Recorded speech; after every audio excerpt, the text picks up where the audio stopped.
Welcome to El Regnum channel. If you are new to this channel, please do not hesitate to click subscribe and hit the notification bell for you to be more updated of the coming videos.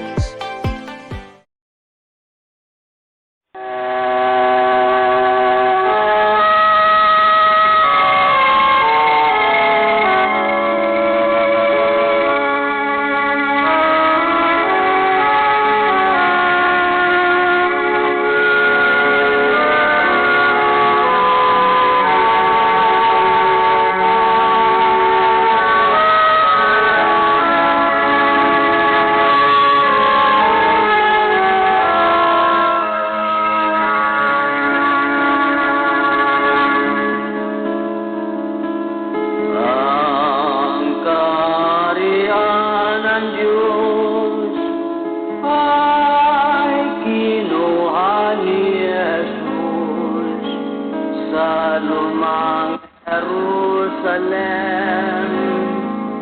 sa bayang Huda Israel, kanyang ibinigay sa bansang nagbubunga, sa Diyos na kay Kristo na pananampalataya.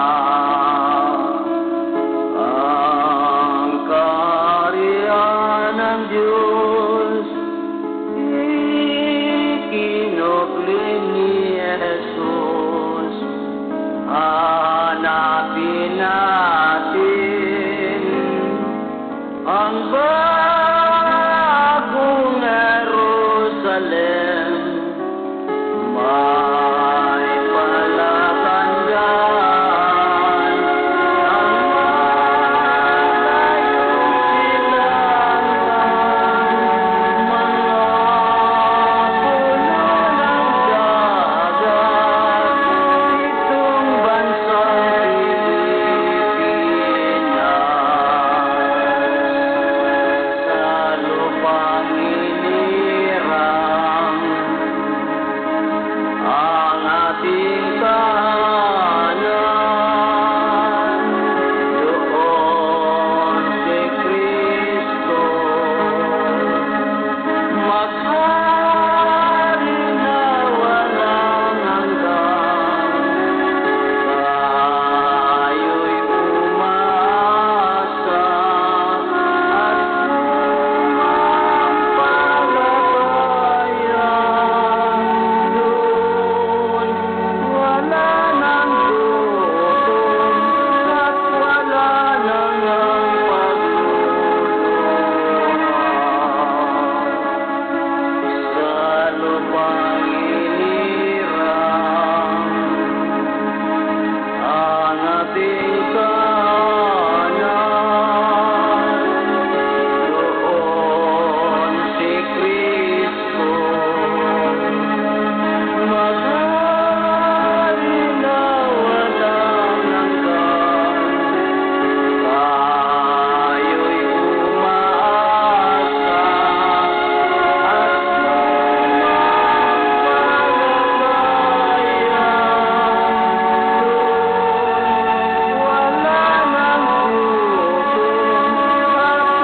wala nang pagluluha.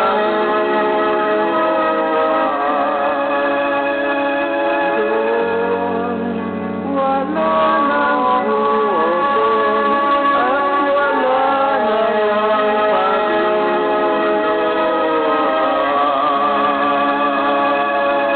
nang pagluluha. Zero na ang kanyang kamay ay aking hinawakan. Biro mo? Hinawakan ng Diyos ang kanang kamay ni Cyrus the Great. Dahil siya'y sugo, lingkod ng Diyos, siya ang huling sugo. So, hindi ang huling sugo si Nabucodonosor, kundi si Nabucodonosor ay siyang unang sugo at ang huling sugo ay si Cyrus the Great. No? Dahil saan ba ang nauunang naging kapital na bansa sa buong mundo? Ang Medo-Persia o ang Babylonia? Based in the history, sa kasaysayan. Ang unang naging kapital na bansa sa buong mundo ay ang Babylonia sa pamamagitan ni Haring Nabucodonosor. So siya ang unang sugo. Ang huling sugo ay ang hari sa Medo-Persia na walang iba si Cyrus the Great, nang sabi ng Diyos, ang kanyang kamay, ang kanyang kanang kamay ay hinawakan ko upang magpasuko ng mga bansa sa harap niya. Magpasuko siya sa lahat ng mga bansa. Kaya ang Medo-Persia ay naging kapital na bansa sa buong mundo. Naging kapital na bansa sa buong mundo ang Medo-Persia.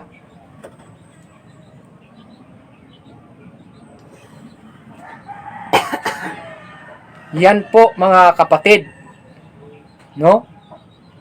Ang Medo-Persia, mihari man lang sulod sa loob ng 207 years. Ang lahat ng bansa ay under ng bansang Medo-Persia sa pamumuno ni Cyrus the Great.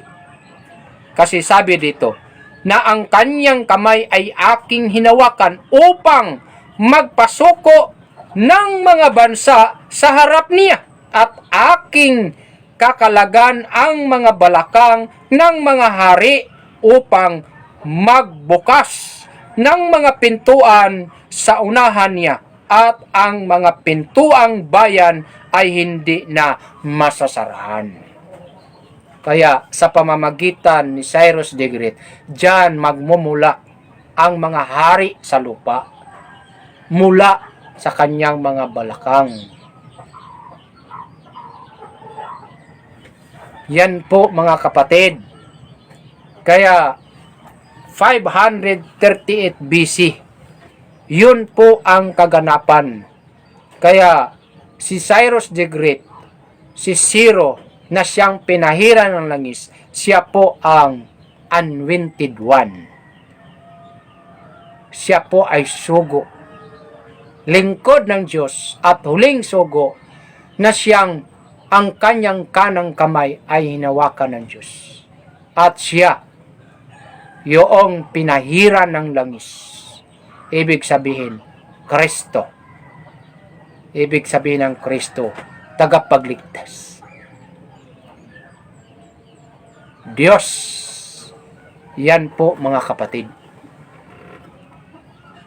Kaya, yan po ang nangyayari noong unang panahon. Nang sabi ng Ecclesiastes 9, yaong mangyari ay siyang mangyayari, at yaong nagawa ay siya ring magagawa, at walang bagong bagay sa ilalim ng araw. Tapos, sabi ng Diyos, Ecclesiastes 3:15, ang nangyari sa nagdaan ay nangyari na, at ang mangyayari pa ay mangyayari uli. At hinahanap uli ng Diyos ang nakaraan. Wala po tayong magawa dyan. Hinahanap uli ng Diyos ang nakaraan eh. Kaya, mangyayaring muli. Pero hindi lahat na nangyari noon ay siyang mangyari ngayon. May mga bagay nung unang panahon na mangyayari dito. Mga importanteng bagay o mahalagang bagay na mangyayari dito sa ating bansang Pilipinas. Kaya, ang nangyari noon ay siyang mangyayari. Paano natin makikita? Ang nangyari noon ay siyang mangyayari muli ngayon. May mga nangyayari dito sa Pilipinas na siya pala ay nangyayari nung unang panahon. Mayroon. Kaya ang mga pangyayari noon ay siyang mangyayari ngayon. Kaya dito sa Pilipinas, na siyang binigyan ng kaharian ng Diyos, at dito ibinigay ng kaharian ng Diyos, may mga nangyayari dito sa Pilipinas na nangyayari na noong unang panahon. Yan po mga kapatid. Kaya yan ang subaybayan ninyo. Subaybayan ninyo mga kapatid ang mga paliwanag natin based sa nakasulat sa banal na aklat and based in the history. Kasi hindi lang tayo more on Bible lang lagi. Kailangan iakma din natin sa nakasulat sa kasaysayan. Kasi ang banal na kasulatan, ang Biblia po, ay 4 po na factors. 4 po. Una, science, mathematics, history, and prophecy. Kaya, yan po ang 4 na factors sa banal na aklat. Hindi lang po tayo more on versikulo, kapitulo. Mayroong history, mayroong prophecy, mayroong science, and mayroon ding mathematics. Ganun po ang nakasulat sa banal na kasulatan. Kaya hindi lang yun, more on basa ng basa lang tayo sa Bible na parang binasa natin katulad ng isang comics. Hindi po. Kasi ayon po sa Ecclesiastes City, no? Kung ating babasahin, ayon po sa Ecclesiastes City 20 City, ating babasahin. Narito, ito'y aking nasumpungan, sabi ng mga ngaral, na inaagapay ang isang bagay sa iba upang matagpuan ang kadahilanan. Ha? Biro mo? Ang nakasulat sa banal na aklat, kailangan din ng kaagapay. Ano yung kaagapay? History. Para makikita natin kung ano ang kadahilanan. Ulitin ko mga kapatid. Ecclesiastes City 20 City. Narito, ito'y aking nasumpungan, sabi ng mga aral, na inaagapay ang isang bagay sa iba upang matagpuan ang kadahilanan. Kaya, hindi lang tayo more on versikulo, kapitulo. Kasi ang mga nakasulat sa banal na aklat ay mga propesya, mga talinghaga, mga saliwikain na kailangan natin intindihin at unawain. Kung yun ba ay naganap na o yun ba ay magaganap pa.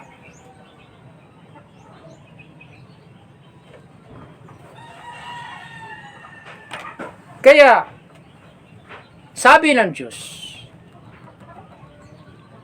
nung sinabi ng Diyos sa Jerusalem, sa Israel, nung mga tao doon, mga matigas ang ulo, like mga tao dito sa Pilipinas na matigas ang ulo. Kung sino man anya ang nangangaral ng totoo, ayaw maniwala. Pero kung ang pinangaral ay hindi totoo, doon sila naniniwala.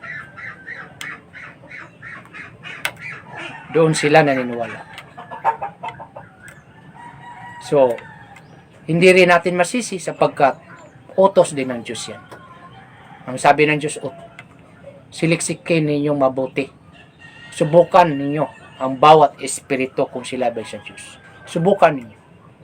Kaya sabi ng Diyos, ayon sa Matthew 21:42.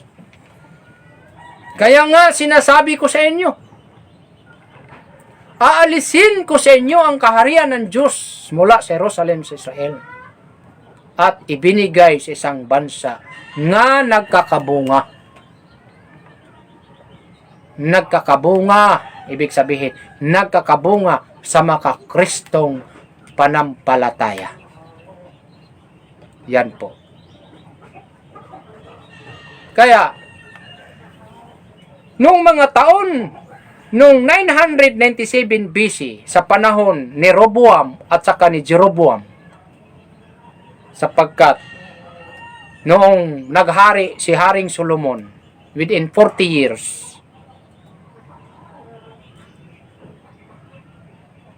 ang kanyang kaharian ay hinati sa dalawa. Ang isang hati ay napunta kang Roboam at ang isang hati naman ay napunta kang Jeroboam.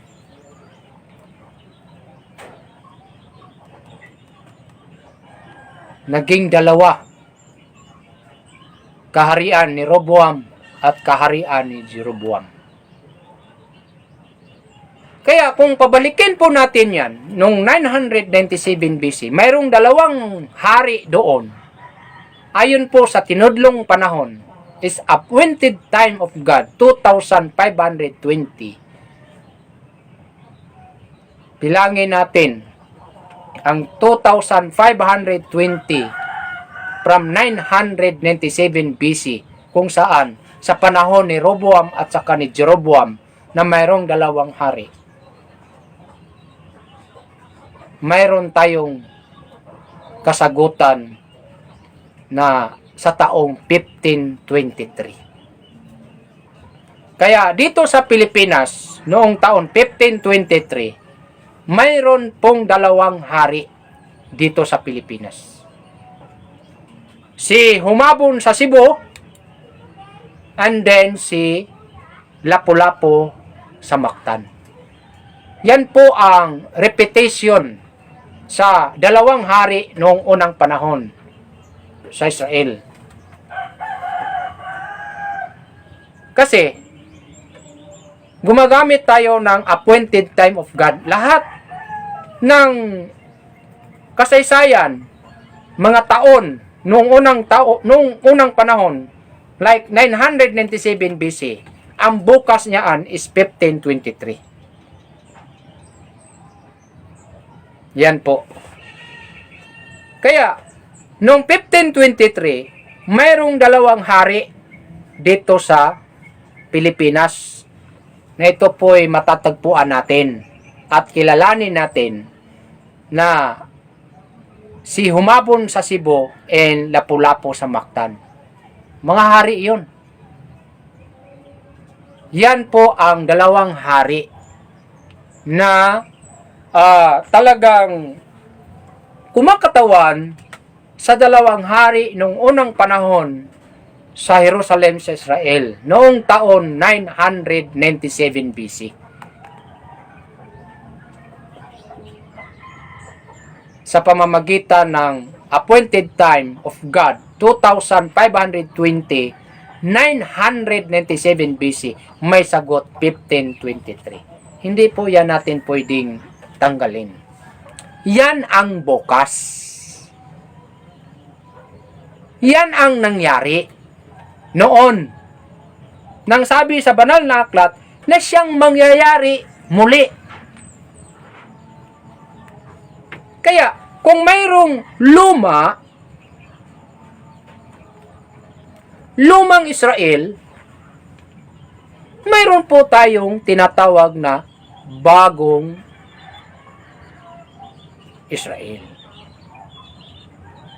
Yan po malinaw, mga kapatid. Ang lumang Israel, kinuha ang kaharian ng Diyos at ibinigay niya sa isang bansa. Iyong bansa na binigyan, walang pangalan kung anong bansa. Wala. Kaya nga sabi ng banal na kasulatan, sabi ng Diyos, ayon po sa Matthew 6:33. Anong sabi dito? Matthew 6:33. Datapwat hanapin muna ninyo ang kanyang kaharian. O, biro mo. Ano sabi ng Diyos? Datapwat hanapin muna ninyo ang kanyang kaharian. Nasaan yung kaharian ng Diyos? Nasa Israel. Sa Jerusalem. Sa Israel. Ipinangaral ng ating Panginoong sa Kristo noong unang panahon. Doon sa lumang Israel, sa Jerusalem. Ikinuha ni Kristo ayon sa Matthew 21:42-43 at ibinigay niya sa isang bansa nga nagkakabunga. Ibig sabihin nga nagkakabunga, magiging Christian country, maging Kristiyanos na bansa, magkakabunga sa makakristong panampalataya. Kaya hinahanap natin sa buong mundo, kasi ang mundo ay pinaikutan ng maraming mga bansa. Ngunit sa banal na kasulatan, isang bansa lang ang binigyan ng kaharian ng Diyos. Hindi po lahat ng bansa. Kung sinabi pa niya na ang kaharian ng Diyos ay binigay niya sa lahat ng bansa, abay, magsipanatili na lang tayo sa bawat bansa. Dahil lahat ng bansa Ngunit sinabi ng Diyos, ibinigay niya ang kaharian ng Diyos sa isang bansa. Isang bansa. Walang pangalan kung anong bansa. Ngunit sabi ng Diyos, ang kaharian ng Diyos, ibibigay niya sa isang bansa nga nagkakabunga. Ibig sabihin nga magkakabunga, magiging Kristiyanos na bansa. Maging Christian country. Ganyan ang paghahanap ng kaharian ng Diyos. Huwag mong hanapin ang kaharian ng Diyos nandoon sa impapawid. Dahil hindi mo kayang mariting yan. Huwag mong hanapin ang kaharian ng Diyos sa puso ng tao. Kasi walay bansa sa puso ng tao. Hanapin mo ang kaharian ng Diyos sa ibabaw ng mundo. Sapagkat ang mundo natin ay binabalot ng mga bansa. At sabi ng Diyos, isang bansa lang ang binigyan ng kaharian ng Diyos. Kaya may clue na binigay ng Diyos. Bansa nga magkakabunga sa makakristong paniniwala. Ibig sabihin, magiging Kristiyanos na bansa. Kaya, sino ang ginawang kasangkapan ng Diyos upang ang bansa na pinili ng Diyos, na siyang binigyan ng kaharian ng Diyos, ay magkakabunga sa makakristong paniniwala at maging Kristiyanos na bansa? Sino ang ginawang kasangkapan? Walang iba, si Ferdinand Magellan. Tinuklas niya ang ating bansang Pilipinas noong 1521 sa Marso 16. Bakit? Para matupad ang nakasulat sa banal na aklat. Sabi ng Diyos, ang kaharian ibinigay niya sa isang bansa nga nagkakabunga. Ibig sabihin, maging Christian country. Kaya pagdating ng 1523, Abril 14, 800 katao ang nabinyagan sa parian sa Cebu. 400 na lalaki at 400 na babae. 800 lahat ang bininyagan ni Padre Valderrama. At sa pamamagitan noon, doon nagkaroon ng katuparan nung sinabi ng Panginoong Diyos ngang kaharian ng Diyos, ibinigay niya sa isang bansang nagkakabunga. Bansa nga magiging Christian country from 1523, Abril 14. Kaya ang lahat ng mga tao, pulang-pula ang kanilang panampalataya at pananalig sa Diyos. sapagkat ang pinikilala ni Padre Valderrama sa 800 katao at walang iba ang ating Panginoong Hesukristo na siyang nangangaral ng kaharian ng Diyos noong unang panahon sa Jerusalem sa Israel. Kaya ang panampalataya at pananalig ng mga tao from 1523 Abril 14 nagkakabunga ang panampalataya na si Kristo ang pagkakilala ay tunay na Diyos, tao at tunay na Diyos na tagapagligtas. Kaya from 1523 hanggang 1912, mga kapatiran, mga kapatid, ang lahat ng mga panampalataya at pananalig na nagkakabunga, kahit anong mga sikta, kahit anong mga grupo, basta siyang katuparan sa sinabi ng Diyos nga magkakabunga sa makakristyanong panampalataya at pananalig. Naging Christian country tayo, kahit anong grupo, kahit anong sikta, ang lahat ng mga tao, ang lahat ng mga Pilipino, from 1523 hanggang 1912, ang panampalataya nila ay si Kristo, tao at tunay na Diyos na tagapagligtas. Yan po, mga kapatid. Ngunit, from 1523, sapagkat hinahanap uli ng Diyos ang nakaraan, yung 390 years, kung pabalikin natin ang 390 years from 1523, mayroon po tayong kasagutan na taon 1913. Sa taong ito, 1913, ang panampalataya ng lahat ng mga tao na pulang-pula ang panampalataya na si Kristo ay tao at Diyos na tagapagligtas. May lumitaw sa taong 1913 hanggang 1914 na si Kristo tao na lang, hindi Diyos.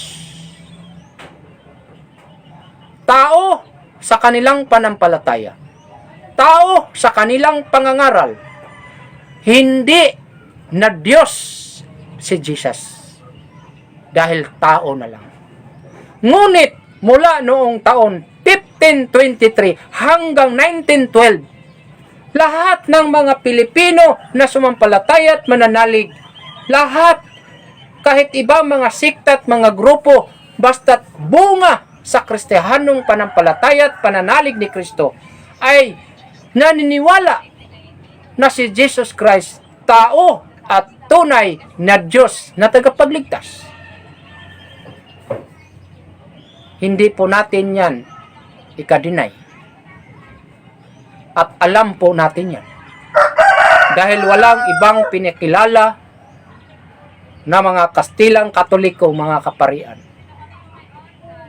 Mula pa kay Padre Valderrama, ang paglaganap ng Kristyanismo sa ating bansang Pilipinas, ipinakilala nila na si Kristo, tao at tunay na Diyos na tagapagligtas. From 1523 hanggang 1912.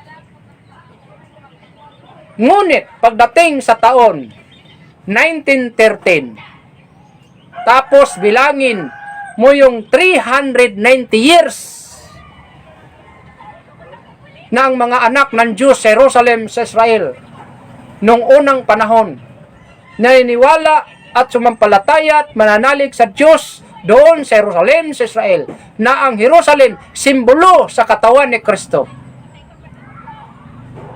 Nakalipas ang 390 years, itinakwil na ang Diyos doon sa Jerusalem sa Israel. Kaya yan ang nangyari noon ay siyang mangyayari ngayon. Kaya dito sa Pilipinas, ang mga Pilipino, ito po ang tinawag na mga anak ng Diyos. Tayo mga Pilipino, siyang reincarnation sa mga anak ng Diyos doon sa Jerusalem, sa Israel, na binihag ni Haring Nabucodonosor mula sa Jerusalem at dinala sa Babylonia. Dahil mayroong lumang Israel, mayroong bagong Israel. Kung ang bagong Israel, itong bansang Pilipinas, sa makatwid ang mga Pilipino, mga anak sa Diyos.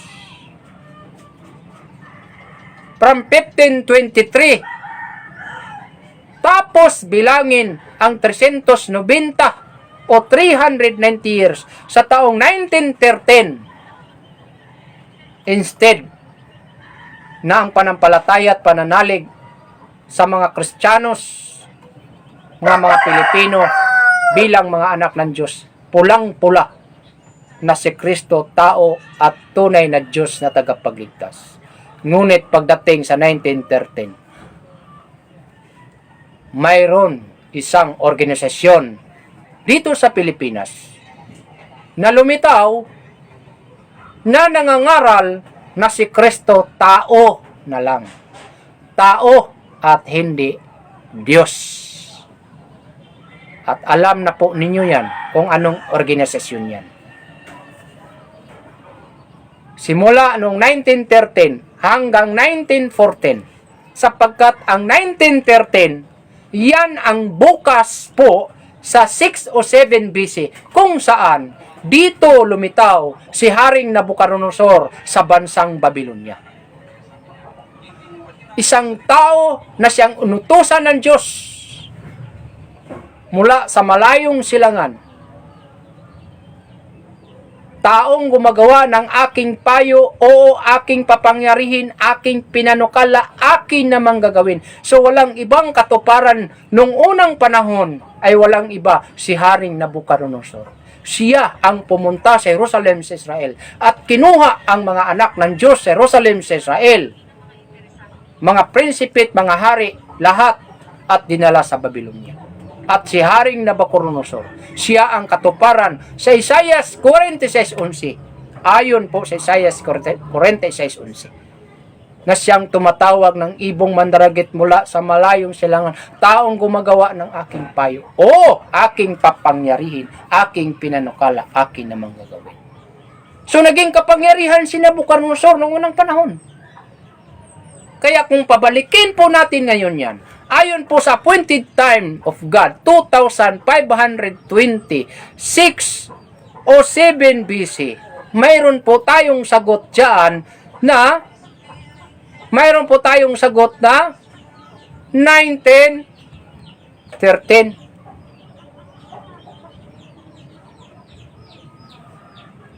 Yun po mga kapatid. 1913 po. Kaya, yung kasaysayan ni Nabucodonosor, bago paman lumitaw sa Pilipinas yaan, nangyari na yan noong unang panahon. Kaya, kung babasahin ninyo sa kanilang mga pasugo, nang sabi doon sa mga pasugo, nang sabi doon, hindi sisiro ang ibong mandaragit. Hindi sisiro ang ibong mandaragit. Bakit? Sino ang ibong mandaragit? Walang iba, si Nabucodonosor. Ngayon, dahil naganap yan noong unang panahon, hinahanap uli ng Diyos ngayon. Kaya, 6 o 7 BC, 1913, kaya nung itinakwil ng Diyos, ay itinakwil ni Nabucodonosor ang Diyos sa Jerusalem sa Israel, pagbalik niya dito sa Pilipinas, itatakwil din niya si Jesus. Itatakwil niya si Jesus. Paano pagtakwil? Si Jesus hindi na Diyos na tunay, kundi tao na lang. tao. Ganun po ang pagtakwil. Kaya sa mga pasugo, sabi rito, wala ibang anya ang katuparan na lumitaw sa halayong silangan, sapagkat ang malayong silangan dito, ang malayong silangan muli ang binabanggit dito ayon po sa Isaiah 46:11. Kung mayroong halayong silangan nung unang panahon, kailangan ang halayong silangan din na lilitaw na siyang magbansagong ibong mandaragit ay lilitaw din sa bansang Pilipinas.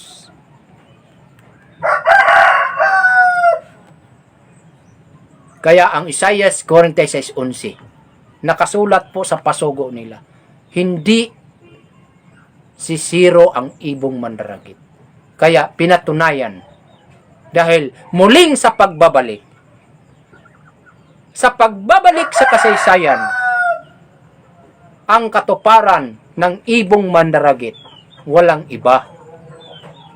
Ang ating kapatid na nagpakilala mula pa noong 1913 hanggang 1914 at registered sa Securities and Exchange Commission noong taon 1914, July 27.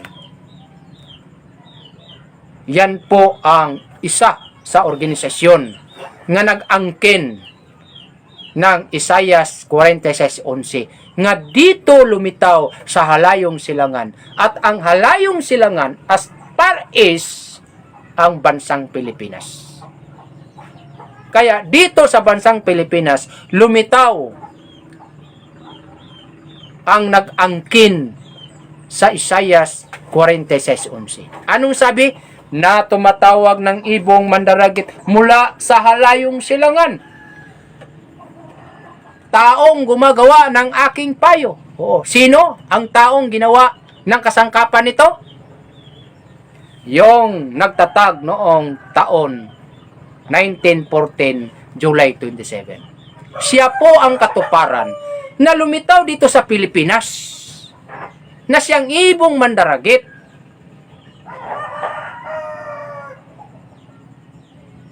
Ibong mandaragit. Kaya, ang ibong mandaragit, ibig sabihin, kinuha niya ang mga anak ng Diyos. Yung mga tao na sumampalataya at mananalig ni Jesus Christ na siyang totoong tagapagligtas, kinuha niya. Dinagit niya mula sa paniniwalang si Kristo ay tunay na Diyos at tagapagligtas, at inaaralan nila na si Kristo ay tao na lang, hindi Diyos. Sa panampalataya ng Kristiyanos sa bansang Pilipinas, si Kristo ay Diyos na tunay at tagapagligtas. Ngunit, pagdating sa taong 1913, diyan lumitaw ang isang taong siyang nagbansagong ibong mandaragit, na siyang spiritual Babylonia na lumitaw dito sa bansang Pilipinas. Kaya't ang spiritual Babylonia na lumitaw dito sa Pilipinas, nagsimula noong taon 1913 hanggang 1914, at nakilala sa buong mundo na ang kanyang organisasyon ay ang pagkakilala nila sa ating Panginoong Jesucristo ay tao lamang at hindi Diyos. Yan po ang organisasyon nga naitayo noong 1913 hanggang 1914. Bagamat ang mga tao nga nandyan sa loob ng organisasyon nila, yan baga ang tunay na mga anak ng Diyos. Take note, mga kapatid. Ang mga tao nga nandyan sa loob ng isang organisasyon mula noong 1913 hanggang 1914 hanggang ngayon, nga nandyan sila sa loob ng isang organisasyon nga naitatag at na-registered sa Securities and Exchange Commission noong taong 1914, July 27, iyon anya ang tunay na mga anak ng Diyos. Mga anak ng Diyos na mula sa Jerusalem, sa Israel. Yan anya ang mga reincarnation na mga anak ng Diyos mula sa Jerusalem, sa Israel. Na nandito sa bansang Pilipinas. Nandito ang bansang Pilipinas na siyang bagong Israel. Kaya nga, ang panampalataya nila from 1523 hanggang 1912, ang panampalataya ay si Kristo, tao at tunay na Diyos na tagapagligtas. Ngunit, pagdating sa isang ibong mandaragit, ayon sa Isaiah 46:11, nang sabi doon na tumatawag ng ibong mandaragit mula sa malayong silangan. So, pinatunayan nila na ang malayong silangan ay walang iba, ang bansang Pilipinas. Kaya dito sa Pilipinas, lumitaw ang ibong mandaragit. Sino ngayon ang nag-angkin ng Isaiah 46:11? Nang sabi na tumatawag ng ibong mandaragit mula sa halayong silangan. Taong gumagawa ng aking payo. O aking papangyarihin. Aking pinanukala. Aking namang gagawin. So wala po tayong magagawa. Kung ang tao na yan na ginawang simbolo ng Diyos ng ibong mandaragit ay gawin yang makapangyarihang tao. Kasi sabi ng Diyos, o aking papangyarihin. Kaya kilalang kilala ang organisasyon na yan sa buong mundo. At hindi lang sila dito sa Pilipinas, kundi lumalaganap ito sa buong mga bansa. At nagtatag ng kanilang mga simbahan sa bawat mga lokal, sa bawat lugar ng bansang Pilipinas. Kaya nagkaroon ng katuparan. Kasi walang salita ng Diyos na hindi matutupad. Kaya sabi niya, o aking pinanukala, akin namang gagawin. Kaya wag po kayong magagalit sa organisasyon na yan. Dahil siyang katuparan lamang ng ibong mandaragit na siyang spiritual Babylonia na ang mga tao nga nandyan sa loob ng organisasyon ay tunay na mga anak ng Diyos. Ano ang sigaw ng mga anak ng Diyos na nandyan sa loob ng organisasyon nga naitatag noong 1914, July 27? Anong sigaw ng mga kaanib ng mga tao doon? Ang sigaw nila, kami lang anya ang tunay na maliligtas. Kami lang anya ang ililigtas ng ating Panginoon, ng Ama ng sa langit. Kami lang anya ang tunay na may kaligtasan. Huwag po kayong magagalit, ibang mga sikta. Kung ang kinin nila na sila lang ang tunay na maliligtas, na sila lang ang tunay na iligtas ng Diyos. Bakit? Dahil sila ang tunay na mga anak ng Diyos sa Jerusalem, sa Israel, na nandito sa Pilipinas. Sila lang ang tunay na mga anak ng Diyos. Kaya, kilalang kilala sa buong mundo. Mayaman nga organisasyon sa Pilipinas. Mula pa noong 1914 mula pa noong 1913 hanggang 1914 at rehistrado sa Securities and Exchange Commission noong July 27. Ngayon, dahil kung ating titignan ang nakalipas na kasaysayan sa panahon ni Haring Nabucodonosor, noong 606 BC, 70 years ang sukat ng kaparusahan. Mayroong kaparusahan po, anya. Bagamat siya'y lingkod o sugo ng Diyos, like Nabucodonosor, kung sino man anya ang tumatawag ng ibong mandaragit dito sa Pilipinas, At mayroong kaparusahan po yan. Kasi sabi dito sa banal na aklat, Jeremias 25:12, pagkaganap ng 70 taon, aking paparusahan ang hari sa Babylonia. Sino yung hari sa Babylonia? Si Nabucodonosor. Anong taon? 606 BC. Ngayon, kung pabalikin mo yan, based in the history, Ecclesiastes 1:9, yaong mangyari ay siyang mangyayari at yaong nagawa ay siya ring magagawa at walang bagong bagay sa ilalim ng araw. So kung pabalikin mo yung 606 BC sa panahon ni Haring Nabucodonosor, appointed time 2,520, 606, mayroon po tayong sagot 1914. Kaya ang sukat po ng 1914, yan po ang sukat ng 606 BC sa panahon ni Haring Nabucodonosor, hari sa Babylonia. Naging kaharian ni Haring Nabucodonosor. Yan po. Ngayon, dahil 70 years ang kaparusahan, 68 years lang dahil yung 538 BC dinigma ang Babylonia laban sa Medo Persia sa pamamagitan ni Cyrus the Great. Kung pabalikin mo yan, 1914, 68 years ang bibilangin mo yan, mga kapatid.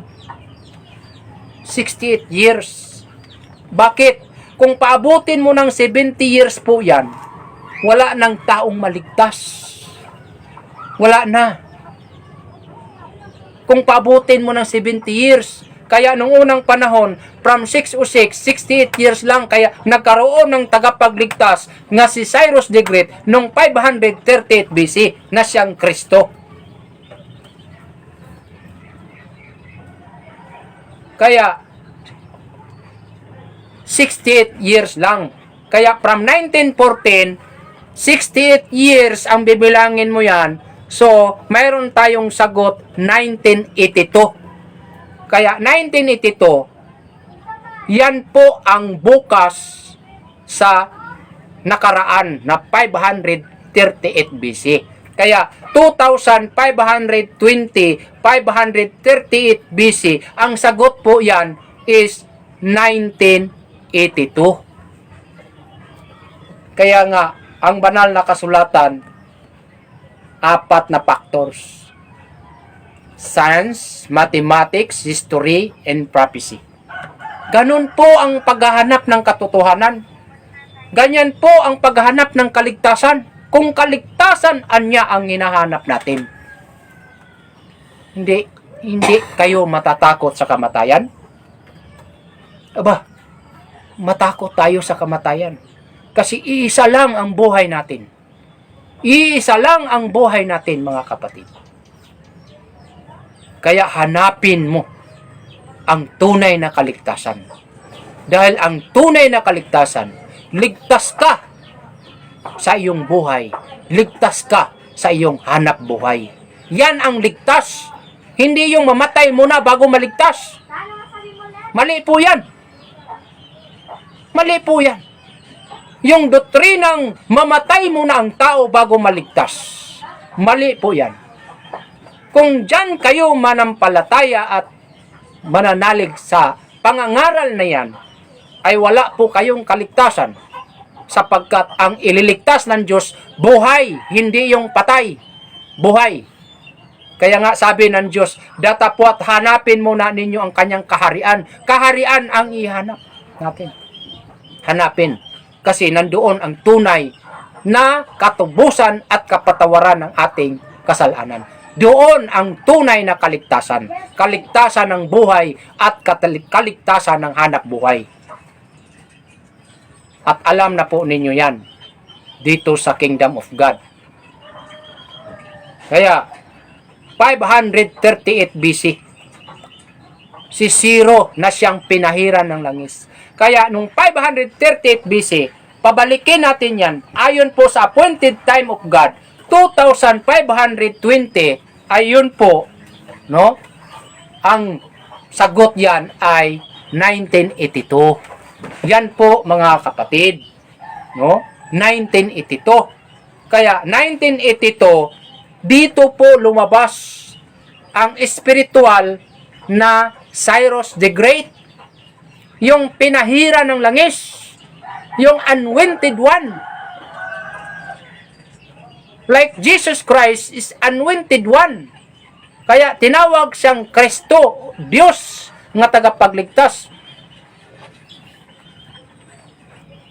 Kaya 1982, lumitaw ang isang tao na siyang huling sugo dito sa Pilipinas.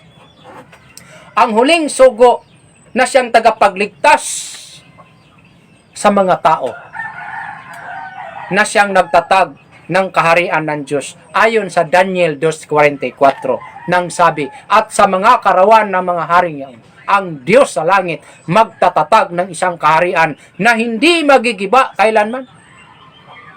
Kaya kahit anumang sira ng mga tao ngayon dito sa kaharian ng Diyos o Kingdom of God, wala yan. Wala yan.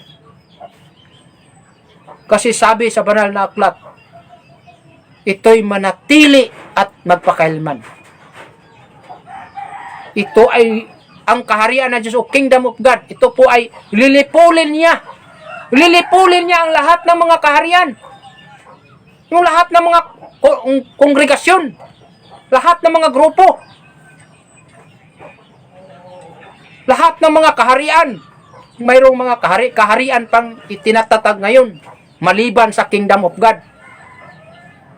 Sabi ng Diyos, at siya ay magtatag ng isang kaharian na hindi magigiba. Diyos ang may sabi dyan, tapos gigibain ninyo? Tao? Tao lang kayong nagsasabing sirain ninyo ang Kingdom of God na itinayo ni Mahal na Hari. Uy! Hindi ninyo magigiba po yan. Sapagkat sabi ng Diyos, siya ay magtatayo ng isang kaharian na hindi magigiba kailanman. O ang kapangyarihan man niya o iiwan sa ibang bayan, kundi pagputol-putulin at lilipulin niya ang lahat ng mga kaharian. Lahat ng mga organisasyon ngayon na hindi magiging affiliated sa Kingdom of God. Lilipulin niya. At yung kaharian ng Diyos o Kingdom of God na itinayo ni Mahal na Hari Pilimon Undo Criambonanza from 1982, July 27, at na-registered sa Securities and Exchange Commission 1992, July 27, mananatili magpakailanman. Yan po ang katotohanan. Kaya nga, may kasabihan, ang umaayaw, hindi magwawagi. Ang magwawagi, aba, yung mananatili. O, yung nanatili. Sabi nga sa banal na aklat ang manatili hanggang sa wakas ay siyang maliligtas. Paano maligtas? Humiwalay ka. Lumabas ka. Di ka maliligtas, kapatid. Kaya, klaro, no? Klaro at maliwanag. Ng 538 BC, yan po ang 1982. Kaya, ang 1982, na ang nagtatag ng kaharian ng Diyos o Kingdom of God na walang iba, si Mahal na Hari Pilimon Undo Criambonanza. Ito ang tunay na kaharian o Kingdom of God. Kaya kung mayroon mang gaya-gaya na magtayo ng kingdom, pabalikin nyo ang taong 1982. Pabalikin nyo ang 1982. Dahil ang 1982, yan po ang 530 BC kung saan ang tagapagligtas nga si Cyrus the Great na siyang pinahira ng langis, na siyang Kristo, na siyang nagligtas sa mga tao mula sa Babylonia na kinuha ni Nabucodonosor mula sa Jerusalem sa Israel at dinala sa Babylonia. Ang nagligtas ay walang iba, si Cyrus the Great, na siyang Kristo. 538 BC. Kaya pag gumamit tayo ng appointed time of God, 2,520, 538, the answer is 1982. Yan po ang hinahanap ng Diyos ayon po sa Ecclesiastes 15. Na ang nangyari sa nagdaan ay nangyari na. Ang mangyayari pa ay mangyayari uli at hinahanap uli ng Diyos ang nakaraan. Bakit hinahanap uli ng Diyos ang nakaraan? Mahalaga sapagkat yan ang Kristo na lilitaw na siyang tagapagligtas. Yan po mga kapatid. Kaya, from 1914, 70 years ang sukat ng takda na ibinigay ng Diyos. Ngunit, ayon po sa kasaysayan, 68 years lang. Kaya, babalik natin yung 68 years from 1914, the answer is 1982. Maliwanag po yan. Bakit? Dahil, kung paabutin pa ng 70 years, wala nang maliligtas. Kung basahin mo sa Matthew 24, no?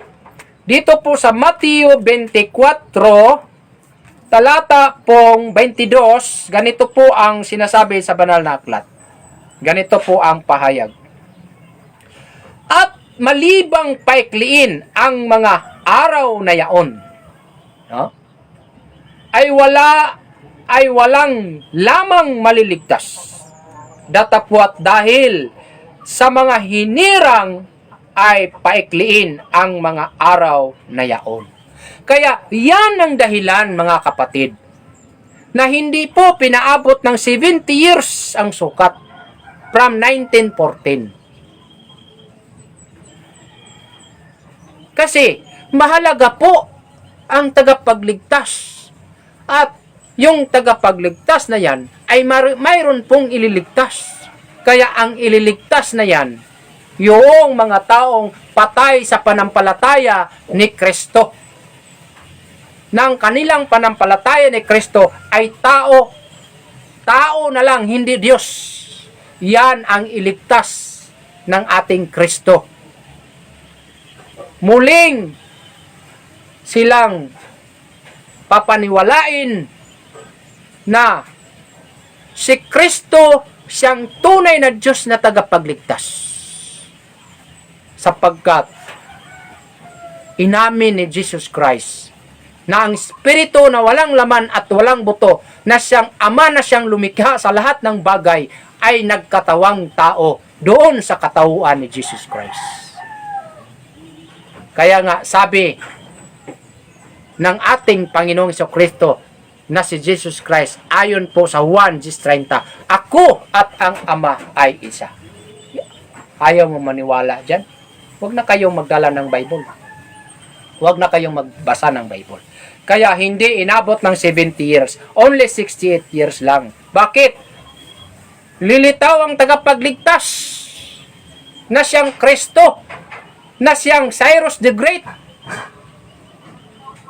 na lumitaw noong taon 1982 nang siyang nagtatag ng kaharian ng Diyos o Kingdom of God. Yan po. Kaya marami mga taong nagtatanong. Sabi, ngayon, kung ang 1913 to 1914, yan ang spiritual Babylonia. Ayon sa kasaysayan, ayon sa sinasabi mo, na ang Babylonia nung unang panahon na pinagharian ni Nabucodonosor ay nawasak noong 538 BC sa pamamagitan ni Cyrus the Great. Bakit? Bakit ngayon, from 1913 hanggang ngayon, na natili ang organisasyon na matibay sa ating bansang Pilipinas? Bakit? Bakit sa taong 1982 na siyang sukat 538 BC, bakit hindi nawasak ang Babylonia? Na siyang spiritual na Babylonia lumitaw sa Pilipinas noong taong 1914. Bakit? Upang makakita sa kaharian ng Diyos, ipanganak muli ng tubig at ng Espiritu. Kung di natin sundin ang payo ni Jesus, hindi makapasok sa kaharian ng Diyos. Ang katotohanan, kalayaan ng tao, ito'y nagbibigay ng sagana at habang buhay. Magsisamba tayo sa Diyos Espiritu. Ang kaharian niya ay mamanahin natin.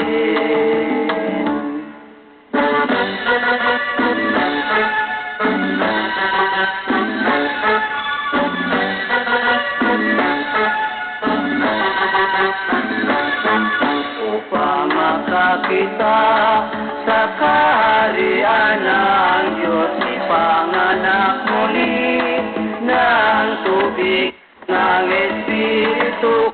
Di natin sundin ang payo ni Jesus, hindi nakapasok sa kaharian ng Diyos. Ang katotohanan, kalayaan ng tao, ito'y nagbibigay ng sagana at habang buhay. Magsisamba tayo sa Diyos Espiritu.